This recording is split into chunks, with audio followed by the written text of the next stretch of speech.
Ouais, bonjour à tous, bienvenue dans le QG Politique, le nouveau rendez-vous de Télé Grenoble avec ces élus du territoire dont les décisions peuvent impacter directement notre vie quotidienne. Aujourd'hui, je reçois Henri Bell. Bonjour. Bonjour. Vous êtes le président de la communauté de communes du Grésivaudan, un territoire qui est situé aux portes de Grenoble, dans la vallée de l'Isère, jusqu'aux frontières de la Savoie, un territoire qui regroupe plus de 100 000 habitants. Ce n'est pas un territoire facile à identifier. On va voir la carte par rapport à la géographie de notre département. Il y a à la fois de la plaine, de la montagne, la campagne, de la ville. Comment vous le définissez, ce territoire ? Comme un très beau territoire. Ah, ça c'est sûr. Avec deux piémonts, le piémont de Beldonne et le piémont de Chartreuse. Et puis la vallée du Grésivaudan avec la rivière Isère. Donc c'est vraiment un territoire très séduisant et très équilibré, très vert et très blanc l'hiver aussi. C'est, j'imagine, plus compliqué de fédérer les habitants autour d'un territoire comme celui-là par rapport à une agglomération où on va dire on se sent, quand on vit dans l'agglomération grenobloise, on se sent tous plus ou moins grenoblois. Là, c'est moins facile d'être grésivaudanais, je ne sais pas comment on dit d'ailleurs. C'est vrai que la typologie du Grésivaudan par rapport à d'autres communautés de communes est un peu particulière. Pour deux raisons. La première, c'est qu'on n'a pas de ville-centre. Il y a des villes importantes, mais pas de ville-centre au sens de la définition administrative et politique. Et en même temps, il y a des communes de plaine et des communes de montagne. Mais ce qui fait la richesse et la variété du Grésivaudan, enfin de la communauté de communes du Grésivaudan, c'est ça. C'est 43 communes, presque toutes différentes les unes des autres. Alors parmi les communes importantes, il y a Crolles, il y a Saint-Imier, Pontcharrat, Villars-Bonneau notamment. Depuis quelques années, on rationalise un petit peu les collectivités, on fusionne des communes. Sur votre territoire, ça a été le cas avec les Petites Roches ou Créan-Beldonne. On a aussi fusionné des régions. Est-ce qu'on pourrait imaginer fusionner une interco comme la vôtre avec celle de la métropole grenobloise pour faire un grand territoire autour d'une ville-centre, justement ? Alors moi, j'ai toujours fait campagne contre, justement, l'absorption du Grésivaudan par la métropole. Parce que je considère que l'identité du Grésivaudan est une identité qui se satisfait en soi, qui a sa cohérence entre les deux grands pôles que sont Chambéry et Grenoble, et qui a une unité intelligente et intéressante à préserver. C'est quoi les compétences d'une collectivité comme la vôtre ? Alors elles sont de deux types. Il y a des compétences obligatoires et des compétences facultatives.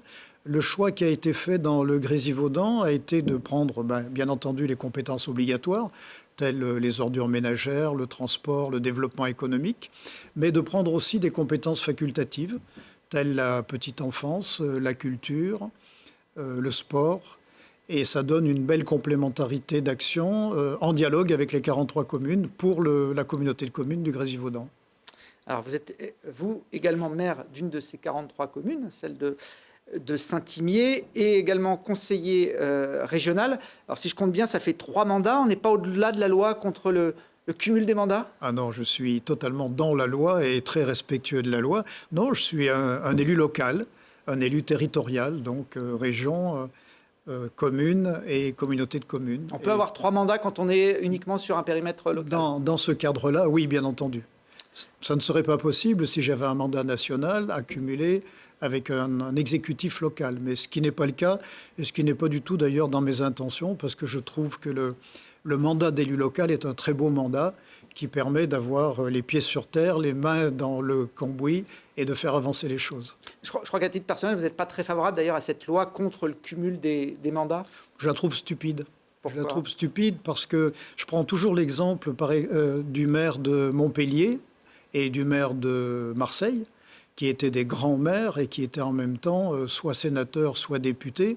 C'est-à-dire qu'ils avaient la capacité d'illustrer les propos et les difficultés de leurs concitoyens, tant du côté national que du côté local. Et cette complémentarité de l'expérience était très importante à mes yeux. Et c'est pour ça que l'interdiction du cumul de mandat, pour moi, est une approche un peu démagogique qui conduit parfois, et c'est le cas actuellement, à avoir des députés un peu hors sol, qui n'ont jamais mis les pieds dans une commune, qui n'ont jamais eu un mandat local et qui, des fois, sont un peu déconnectés des réalités. Vous pensez qu'un politique osera un jour revenir en arrière sur cette loi ? Je le souhaiterais. On verra dans l'avenir, il y a des élections importantes qui arrivent. Votre dernier mandat en date, en tout cas en termes d'élections, c'est celui de conseiller régional. C'était en juin dernier. Vous faites partie de la majorité de Laurent Wauquiez. Vous êtes sur la même ligne que lui ? Eh ben, je suis dans le même parti politique que le sien. Oui, je suis adhérent des Républicains. Je suis historiquement RPR, c'est-à-dire gaulliste. Donc nous sommes dans la même famille. Et c'est avec beaucoup de plaisir que j'ai accepté la proposition de Laurent Wauquiez que de le rejoindre sur la liste des régionales. Donc oui, je suis pleinement républicain. Est-ce que vous êtes à jour de cotisation ? Tout à fait. En ce moment. Tout à fait. Bon. Tout à fait. Donc vous allez pouvoir voter le 4 décembre prochain lors du congrès qui désignera le candidat à la présidentielle. Quel regard d'ailleurs vous portez sur l'organisation de cette désignation au sein de votre parti ? On sent que ça flotte quand même pas mal depuis la rentrée. Ça flotte, oui et non. Je trouve que l'exercice était difficile parce qu'il y avait pluralité de candidatures, il y avait pluralité de compétences aussi. Et je considère que le mouvement a bien progressé en équilibrant les choses par rapport au fait que le 4 décembre, c'est l'ensemble des adhérents du mouvement qui désigneront leurs candidats. Et je trouve que c'est bien. C'est une belle synthèse par rapport à toutes les difficultés éventuelles qui auraient pu se produire sur une pluralité de candidatures. Et sur une première peut-être plus ouverte, comme ça avait été évoqué à un moment donné. Vous allez voter pour qui ? Alors, il y a 5 candidats, on le rappelle, Valérie Pécresse, Xavier Bertrand, Éric Ciotti, Philippe Juvin et Michel Barnier. Oui. Vous avez déjà choisi ? Alors oui, j'ai choisi. Enfin, vous avez compris que je suis un élu local, que je suis attaché donc à ce qui est concret, à ce qui a du sens. Et donc, pour moi, le choix, il est sans équivoque, c'est Michel Barnier. Bon, vous êtes sur la ligne, on va dire, là aussi, de Laurent Wauquiez, de pas mal d'élus républicains de notre département. C'est vrai qu'il fait partie des élus régionaux, Michel Barnier. C'est un homme d'expérience, surtout. Aussi. Il a été élu local, président de département. Il a conduit les négociations sur le Brexit. Donc, il connaît l'Europe. Donc, il a vraiment un profil intéressant pour une candidature à la présidentielle. Est-ce que vous ne jouez pas perdant en misant sur Michel Barnier ? Il est donné loin de tout le monde dans les sondages, et notamment des autres candidats républicains. Il y a tellement d'élections passées où celui qui était dernier est arrivé premier qu'il y a tout lieu d'être optimiste. On verra ça. Il y a des gens de votre famille politique qui commencent à être tentés justement par le vote envers Éric Zemmour, qui, dans les sondages, devance parfois même les meilleurs, les candidats les mieux placés des Républicains. Comment vous vous positionnez, vous, par rapport à cette éventuelle tentation ? Rappelez-moi qui est Éric Zemmour. C'est un journaliste polémiste qui, normalement, devrait être candidat à la prochaine présidentielle. C'est très gentil de me rappeler qui il est, mais vous voyez, j'avais totalement oublié. Donc. Vous n'êtes pas, vous, dans la sphère d'influence et en fascination devant l'influence, non, pas du tout. Bon, on a encore un petit peu de temps pour voir comment va évoluer effectivement cette présidentielle. Entendu. Vous le rappeliez qu'en général, 6 mois avant, on est loin du résultat final. Si on se penche sur ce qui s'est passé lors des précédentes élections. Quand on est comme ça, encarté aux Républicains, mais président d'une communauté de communes de 43 collectivités différentes, est-ce qu'on met de côté son appartenance politique ? En général, quand on est élu local, on est élu local avant d'être un élu encarté.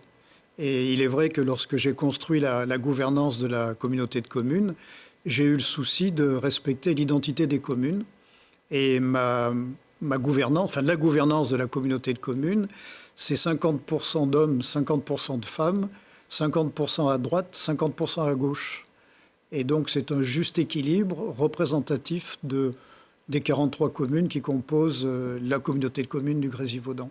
Et entre nous, très honnêtement, le seul discours politique qui existe, c'est le mot politique avec un P majuscule et l'intérêt général. Je crois que d'ailleurs votre première vice-présidente est plutôt à gauche. Oui. Alors sur le papier, c'est séduisant, ça paraît équitable, mais à piloter, justement, ça peut être compliqué ? Non, parce que je crois que chacun des maires qui composent la gouvernance a le sens de la loyauté et de l'engagement au service de ses concitoyens. Et donc le pilotage n'est pas périlleux. Il y a des débats, ce qui est normal. Dans toute démocratie, il y a des débats et c'est souhaitable. Mais en tout cas, il n'y a pas de difficulté particulière. On peut d'ailleurs être dans la même famille politique et avoir un pilotage compliqué, voire plus compliqué que quand on s'oppose. C'est le cas notamment dans la métropole grenobloise. Alors vous avez été conseiller municipal de Grenoble, c'était de 2008 à 2014. Donc exact. Je pense que vous êtes un fin observateur de la vie politique de la capitale des Alpes. Quel regard vous portez sur la guerre d'influence que se mène depuis plus d'un an maintenant Éric Piolle, le maire de Grenoble, et Christophe Ferrari, le président de la métropole? Alors, guerre d'influence, je ne sais pas. Je vois quand même que sur des grands dossiers, ils sont tous les deux à la même tribune. Récemment, il y avait le lancement de la capitale... J'ai envie de dire que c'est presque le seul, mais bon, c'est vrai. Il y avait le lancement de la capitale européenne 2022. Il y avait côte à côte Éric Piolle et Christophe Ferrari qui disaient les mêmes choses dans le même intérêt pour leurs concitoyens. Donc vous pensez que ils peuvent se réconcilier? Je suis d'un naturel optimiste. Bon, il en faut sûrement de l'optimisme dans cette affaire. Il y a de nombreux sujets, en tout cas, d'affrontement entre ces deux camps. D'un côté, Christophe Ferrari, qui vient de la gauche et ancien membre du Parti socialiste, et puis l'autre camp de la gauche, plutôt orienté envers les écologistes. De nombreux sujets d'affrontement. Le dernier en date, il a eu lieu cette semaine avec le pont Esclangon entre Fontaine et Grenoble. La métropole souhaitait le réouvrir à la circulation après des travaux cet été. Là, cette compétence voirie. Oui. Mais Grenoble a pris un arrêté pour interdire le retour des voitures. La municipalité de Grenoble veut en faire une piste cyclable. Sauf que de l'autre côté, il y a la ville de Fontaine qui n'a pas été forcément concertée dans ces échanges. Alors mercredi soir, ce sont les élus de Fontaine qui ont manifesté leur mécontentement sur le pont. Depuis le mois de septembre, le pont Esclangon est fermé aux voitures en direction de Fontaine sur décision du maire de Grenoble. Un arrêté reconduit jusqu'au 15 décembre prochain. Il s'agit pour la municipalité grenobloise de permettre aux cyclistes de se rendre sur la rive gauche malgré les travaux importants du pont du Vercors dans le cadre du chantier de l'A480. Problème, la ville de Fontaine et la métropole propriétaire du pont et gestionnaire de la voirie n'ont pas été informés de ces décisions. Forcément, de l'autre côté du Drac, ça passe mal. Franck Longo a appelé à une manifestation sur le pont pour dénoncer les décisions qu'il juge méprisantes de la ville de Grenoble. Si aujourd'hui je me mobilise, déjà c'est pour être respecté en tant que maire de Fontaine et qu'on respecte la ville de Fontaine, puisque c'est la 5e fois que la ville de Grenoble décide sans la ville de Fontaine sur un pont qui concerne les deux communes. Donc déjà me faire entendre, et je remercie les habitants qui sont là. Essayer de faire du bruit, dire à la ville de Grenoble qu'elle ne peut pas décider seule sur ce pont Esclangon. Effectivement, on a l'impression que notre avis ne compte pas, alors que nos habitants ne sont pas des habitants inférieurs à ceux de Grenoble. Et Grenoble n'a pas le monopole du peuple. Sylvain Laval, vice-président de la métropole en charge de la voirie, a également répondu présent à l'appel de Franck Longo et rappelle qu'une solution a été proposée aux deux communes. Comme la métropole est propriétaire des voiries, elle doit être consultée préalablement pour donner son avis et pour voir si elle est d'accord ou pas avec ces propositions.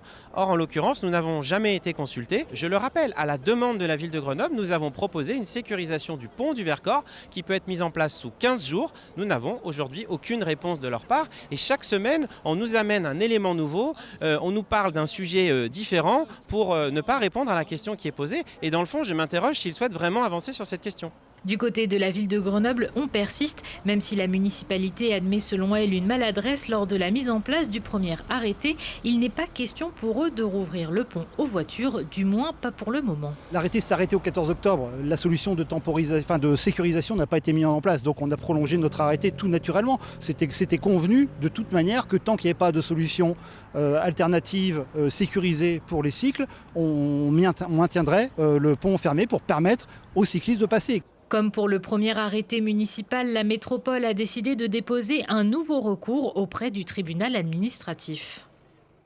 Alors, on arrive aux tribunaux dans cette affaire qui oppose donc deux composantes de la majorité métropolitaine. Est-ce que sur ce cas précis, l'intérêt général que vous évoquiez justement vous dans votre gouvernance passe pas au second plan par rapport aux querelles politiciennes? Très honnêtement et peut-être d'une manière un peu brutale, c'est de la petite politique qui prend la population en otage et je trouve ça dommage. Donc c'est pas de la politique avec un P majuscule comme je l'évoquais tout à l'heure. Alors Sylvain Laval, qu'on a vu d'ailleurs dans ce reportage, hein, vice-président à la métropole au déplacement, est également le président du SMAG, le syndicat qui fédère les mobilités sur le Grand Grenoble. Ça va bien au-delà de l'agglomération, ça inclut également le Grésivaudan. Sylvain Laval a été réélu hier, jeudi, président du SMAG. Suite aux élections de juin, il fallait faire rentrer de nouveaux membres, et donc une réélection. Vous avez voté pour lui, Henri Bell? Alors, un, j'ai voté pour lui, et deux, j'ai apporté tout mon soutien à la candidature de Sylvain, parce que je considère que l'année que nous ne nous connaissions pas, Sylvain Laval et moi-même, au lendemain de l'élection, sur la première partie du SMAG, si je puis dire, puisque c'est une nouvelle élection qui est liée à l'entrée du département dans le SMAG. Je lui ai apporté tout mon soutien, et je considère que le bilan qui a été le nôtre en termes relationnels sur l'année qui vient de s'écouler a été un bilan très constructif, et il a démontré au quotidien qu'il avait le sens de l'intelligence collective et de l'intérêt général. Sylvain Laval, qui est maire de Saint-Martin-le-Vinoux, qui est Tout à plutôt fait. marqué à gauche. Qui n'a pas du tout la même bannière politique que la mienne, mais je veux dire, quand on est républicain, entre la droite de la gauche et la gauche de la droite, il n'y a pas toujours beaucoup de différence. Vous êtes le premier vice-président donc, de ce Oui. SMAG. Les élus écologistes, qui avaient toute leur place normalement dans l'exécutif, ont refusé les postes de vice-président. Ça ne va pas non plus dans le sens de l'apaisement que vous évoquiez tout à l'heure avec beaucoup d'optimisme. Oui, oui, il ne faut jamais désespérer Billancourt. Vous vous souvenez de la formule de Jean-Paul Sartre? Donc, je ne désespère pas. Bon, on verra si les élus philosophent un petit peu sur cette affaire. En tout cas, le SMAG a beaucoup de gros projets à mener dans les années à venir. Puisqu'on parle du franchissement du Drac, il y a une concertation qui est en cours pour un projet de téléphérique urbain entre Saint-Martin-de-Vinoux et Fontaine, justement. Un projet qui ne fait pas l'unanimité, notamment dans votre camp à droite. On écoute l'avis de Jean-Pierre Barbier, le président du département, qui était à votre place sur ce plateau il y a quelques semaines. Le problème de l'entrée dans Grenoble est un problème nord-sud. La Cluse de Vorep, la circulation, elle est nord-sud. On nous propose un câble est-ouest. Je ne vois pas ce qu'on va résoudre. C'est un investissement qui est très coûteux. Hein, c'est 60 à 70 millions d'euros. J'entends que le SMAG a des projets qui me paraissent intéressants comme un RER métropolitain. On ne pourra pas tout faire.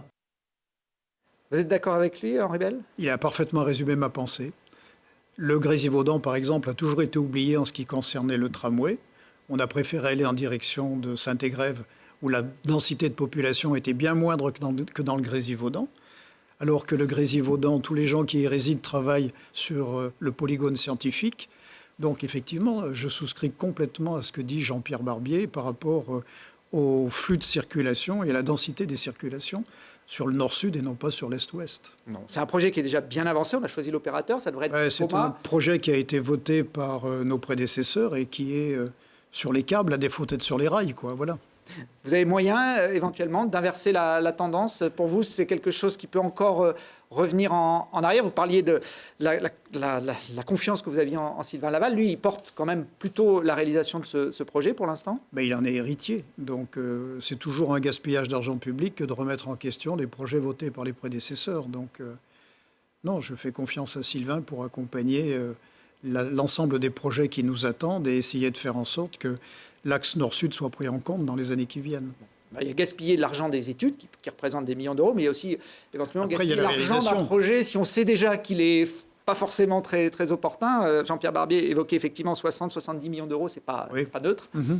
Et bon, à suivre, on verra ce que donne la concertation sur ce dossier. Il y avait d'ailleurs des projets sur votre territoire de transport par câble, notamment entre Crolles et Brignoux il y a quelques années pour franchir la rivière, l'autoroute, etc. C'est des projets qui n'ont pas vu le jour, qui sont enterrés aujourd'hui? Ce sont des projets qui n'ont pas vu le jour, mais par contre, l'interrive entre les rives de Beldonne et les rives de Chartreuse, enfin tout au moins la gauche et droite de l'Isère, sont une préoccupation majeure de ma majorité actuelle.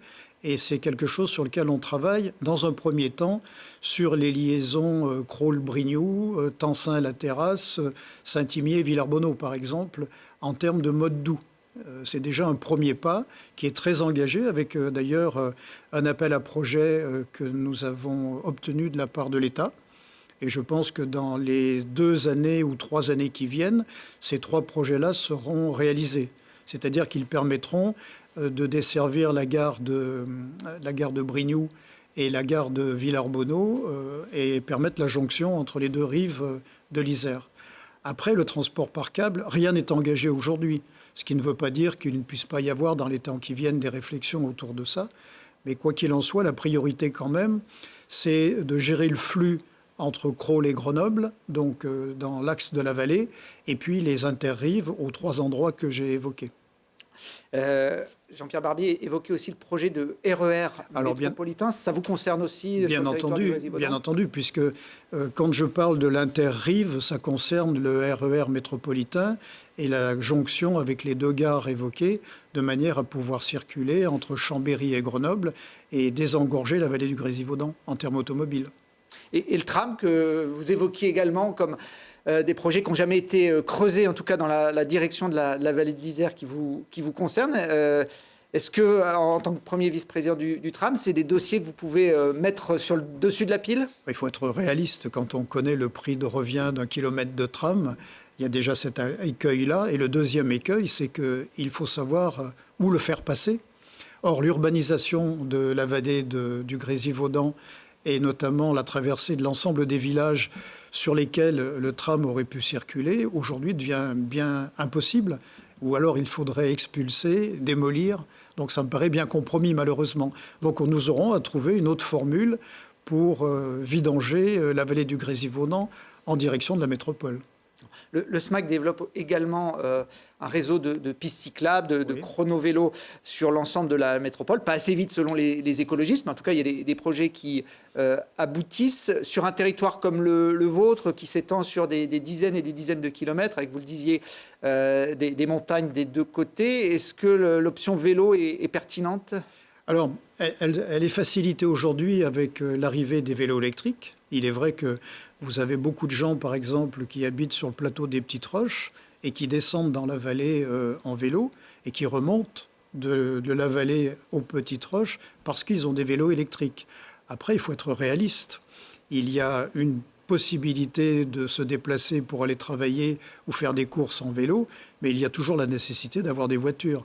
Donc l'un ne remplacera pas l'autre totalement.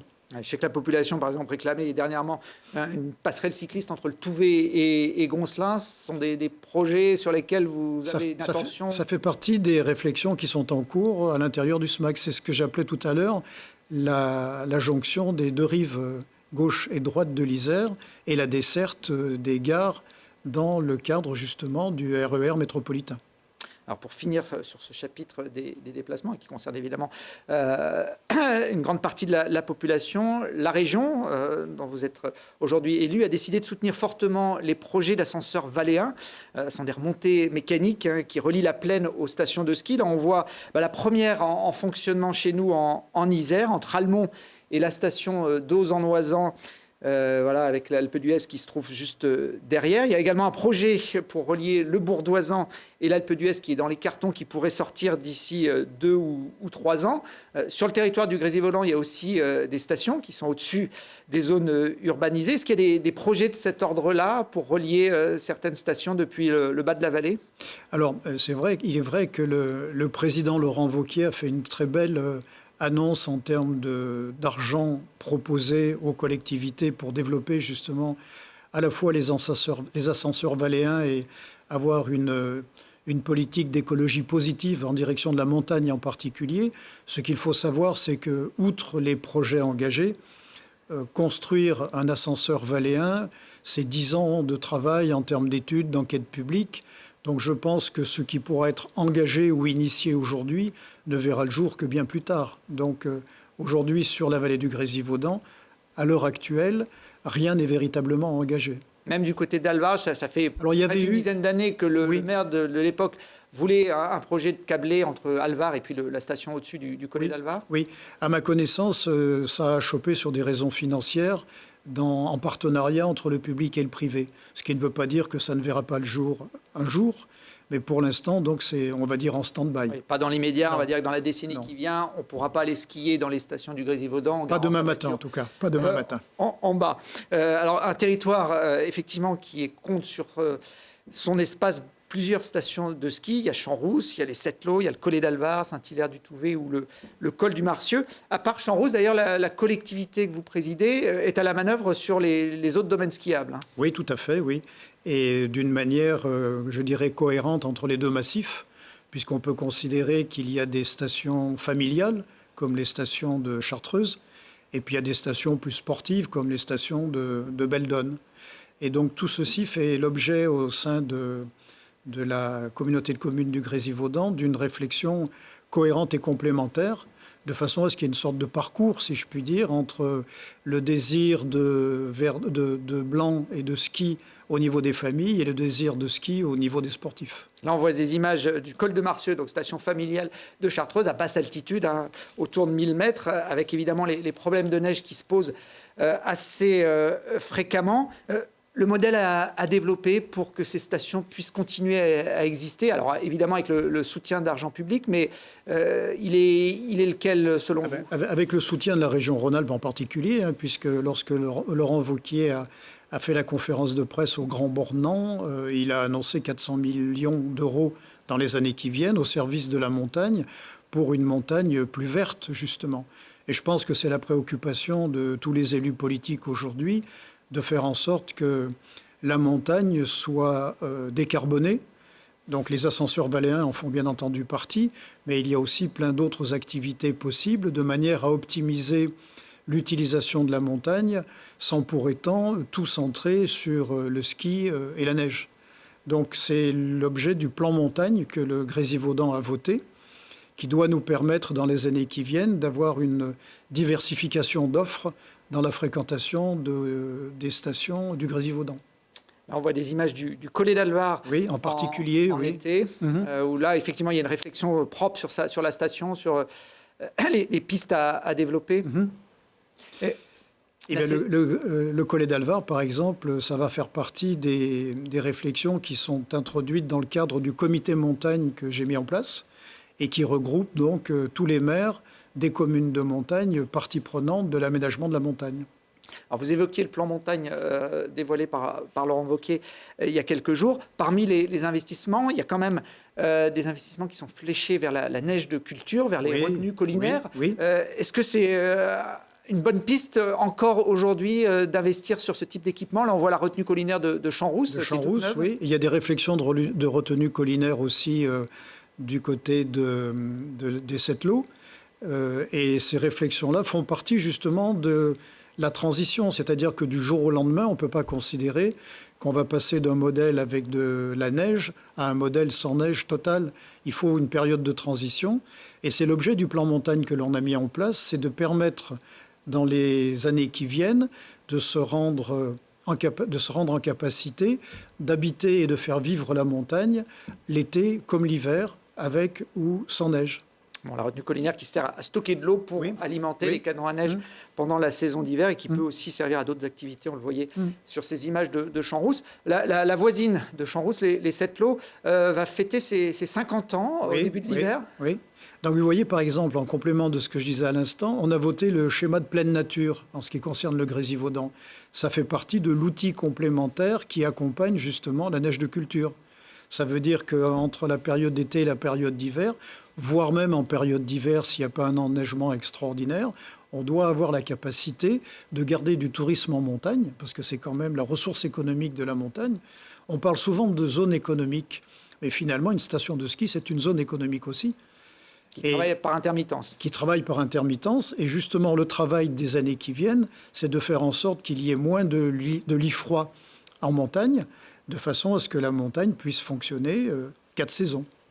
Voilà, les 50 ans des Sept-Lots. Alors les 50 ans des Sept-Lots, oui, pardon. Oui, non, mais c'était plus de façon anecdotique. Ce sera le 29 décembre, en tout cas, pour souffler les bougies de cette station qui avait été créée en 1961 et qui est gérée aujourd'hui par la communauté de communes, oui.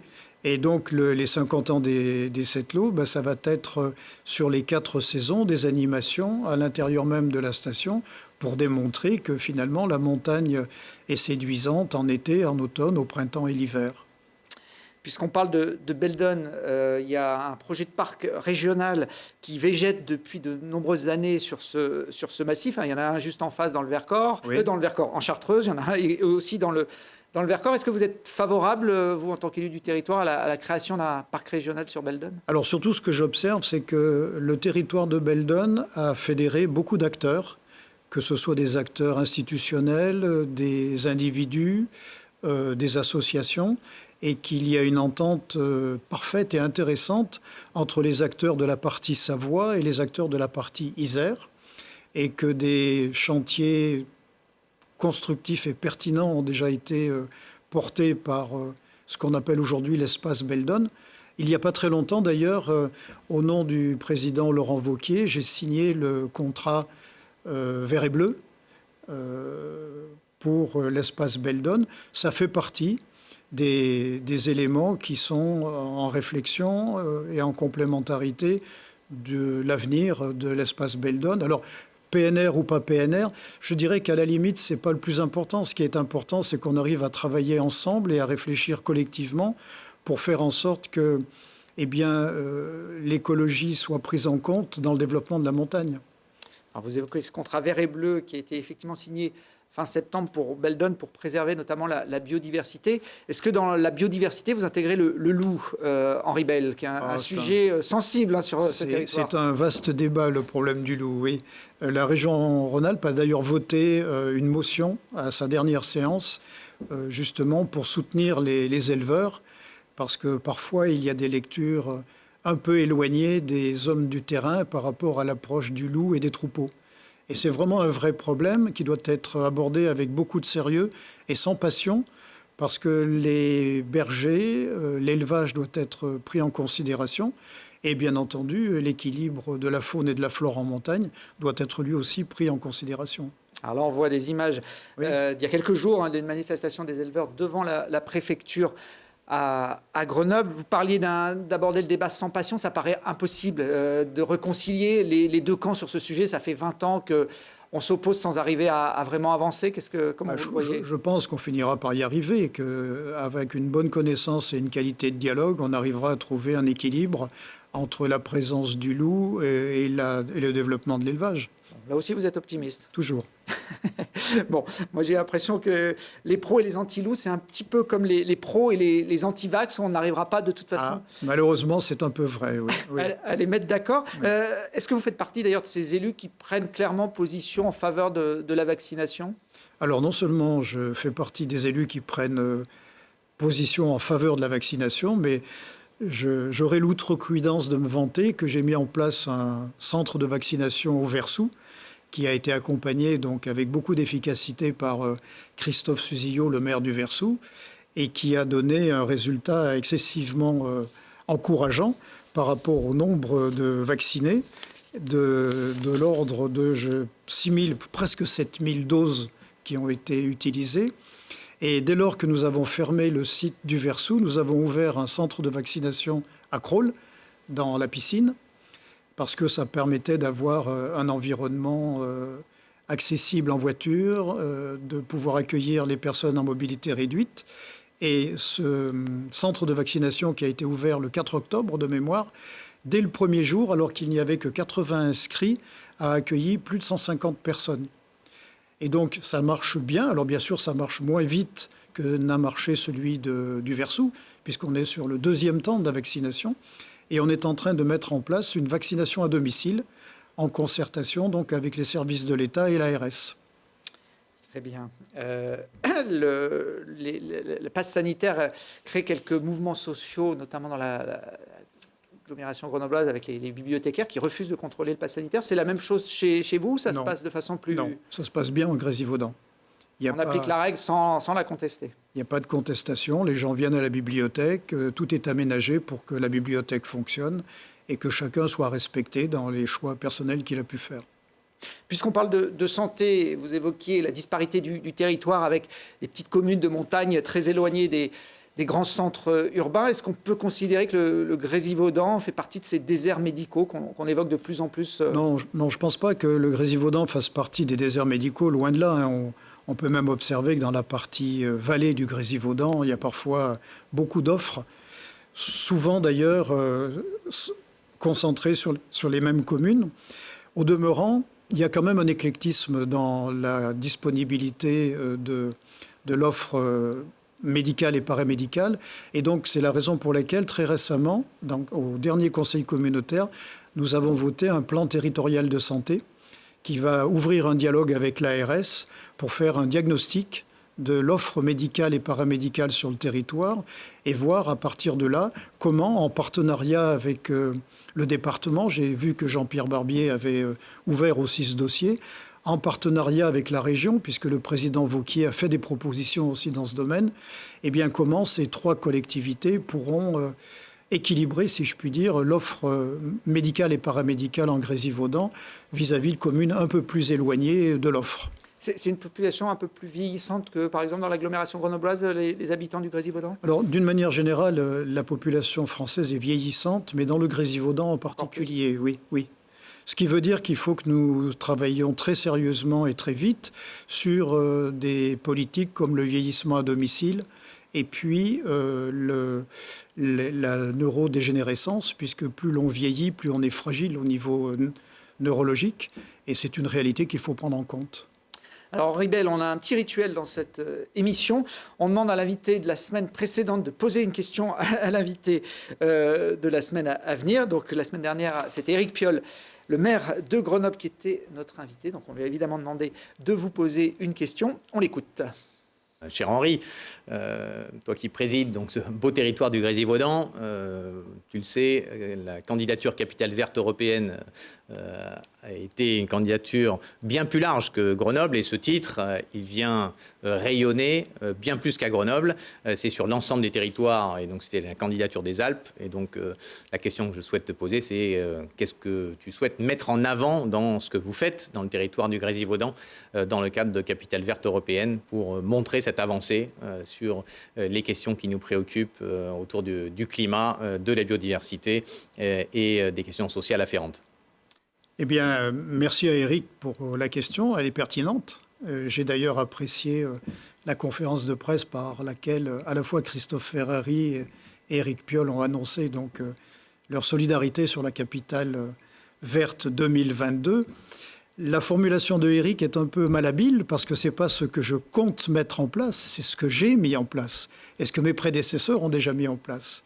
Et ce que je pourrais rajouter, c'est qu'en réalité, si aujourd'hui Grenoble est capitale verte européenne, perspective 2022, c'est un peu grâce à l'apport de la région, puisque la région a déjà mis en amont 9 millions d'euros sur la capitale verte Grenoble 2022, à travers Biomax, à travers Murmure, à travers ABC, qui sont des politiques par lesquelles la région accompagnait l'isolation thermique, accompagnait les chaudières à bois, tout ce qui était de nature finalement à protéger notre environnement et à décarboner la planète. Après, en ce qui concerne le Grésivaudan, il y a énormément de choses qui sont opérationnelles. Je pense par exemple à la prime Airbois, qui a vraiment très très bien marché en Grésivaudan et qui continue à bien marcher. Je pense à l'isolation thermique des bâtiments que l'on propose avec l'accompagnement de l'ADEME. Il y a aussi le développement des modes doux, on l'évoquait à l'instant, donc le développement des pistes cyclables, particulièrement sur les liaisons interrives, qui sont déjà opérationnelles et pour d'autres en voie d'être livrées. Il y a le plan alimentaire interterritorial, en partenariat d'ailleurs avec la ville de Grenoble, qui lui est déjà opérationnel. Et il y a ce que vous évoquiez à l'instant, la trame verte et bleue en Beldonne, qui doit permettre à la faune de Beldonne de traverser l'Isère, l'autoroute et la voie ferrée pour aller en Chartreuse et réciproquement. Et cette trame verte et bleue est quelque chose de très important pour respecter l'équilibre de la biodiversité. Il y a le plan climat, air, énergie, qui est opérationnel aussi en Grésivaudan. Le tri sélectif, bien entendu, et on a dans ce domaine en Grésivaudan une politique très offensive pour encourager le compostage, le broyage à domicile et éviter donc le transport des déchets verts en direction des déchetteries. Et puis, il y a beaucoup de communes de la communauté de communes du Grésivaudan qui, sans pour autant être encouragées par le Grésivaudan, ont déjà adopté ce que l'on appelle la trame noire, c'est-à-dire l'extinction nocturne, de manière à préserver la vie nocturne des oiseaux et la vie diurne de la faune et de la flore. Oui, et puis pas dépenser l'énergie inutilement au milieu de la nuit en éclairant les rues des communes. Bon, vous lui avez fait une réponse très complète à Éric Piolle. Je pense que... Il y a peut-être d'autres choses que j'oublie, mais c'est déjà quand même un bel apport en direction d'une capitale verte 2022. Bon, je ne pense pas qu'il en attendait autant forcément avec cette question. Vous vous tutoyez avec le maire de Grenoble, hein ? Je crois que à partir du moment où on est maire, on a des préoccupations communes, et même si nos drapeaux ne sont pas identiques totalement, on a quand même des points communs, qui est celui à la fois de la solitude du maire et puis à la fois de la passion du maire. Donc oui, je le tutoie et nous nous tutoyons. Oui. Je ne sais pas s'il tutoie Laurent Wauquiez. On lui posera la question à une prochaine occasion. Il nous reste quelques minutes pour finir cette émission. Henri Belle, je le propose chaque semaine à notre invité politique une petite carte blanche, un sujet qu'il a envie d'aborder. Je crois que vous aviez envie de finir sur une note culturelle. La culture a toujours été mon tropisme favori. Et il est vrai que lorsque j'étais en fonction à la ville de Grenoble, j'avais beaucoup travaillé en direction justement de l'éducation musicale et artistique en milieu scolaire. Et en ma qualité de président du Grésivaudan, j'ai beaucoup encouragé la vice-présidente Annick Guichard à développer un plan local, éducatif et culturel en dialogue avec les communes, de façon à ce que les enfants du Grésivaudan puissent avoir l'ouverture la plus large dans le domaine de la culture et puissent rencontrer les institutions et découvrir le beau et être plus attentifs aux sensibles, si je puis dire. Oui, ça fait partie des choses qui me sont chères. Et puis pour finir sur le volet culturel, on en voit quelques images. C'est le festival du film pour enfants de Villarbonneau et Visil, d'ailleurs, deux territoires qui s'associent sur ce grand festival dédié au jeune public qui a lieu pendant les vacances de Toussaint. C'est du 25 octobre au 3 novembre, notamment à l'Espace Aragon, qui est l'une des belles salles de spectacle du Grésivaudan. Et qui fait un très gros travail en direction des jeunes publics, d'ailleurs, au même titre que les médiathèques du Grésivaudan avec Gibou Livre. Oui, le public enfant est un public prioritaire dans les politiques culturelles du Grésivaudan. Il reste un dernier petit exercice, Henri Belle, c'est de poser à votre tour la question à notre invité de la semaine prochaine. Donc, ce sera Sylvain Laval, que vous connaissez bien, le président du SMAG, le syndicat des mobilités du Grand Grenoble. Vous êtes, vous, le premier vice-président. Alors, je vous demande de regarder la caméra comme si Sylvain Laval était derrière et de lui poser votre question. Oui, donc bonjour Sylvain. Alors la question que je pourrais te poser, elle est liée finalement à ta réélection récente. Quelle vision prospective as-tu du SMAG nouveau que tu présides et quelle est ta vision et tes projets, tes grands projets si je puis dire, et notamment le RER métropolitain qu'on a évoqué à l'instant? Et ben voilà, on lui posera évidemment la question la semaine prochaine. Il répondra. On a beaucoup de choses à lui demander à Sylvain Laval, notamment sur cette large thématique des déplacements. Merci Henri Belle d'être venu participer au QG Politique. Vous pouvez retrouver toutes nos émissions en replay sur le site télégrenoble.net. Bonne soirée, bonne journée.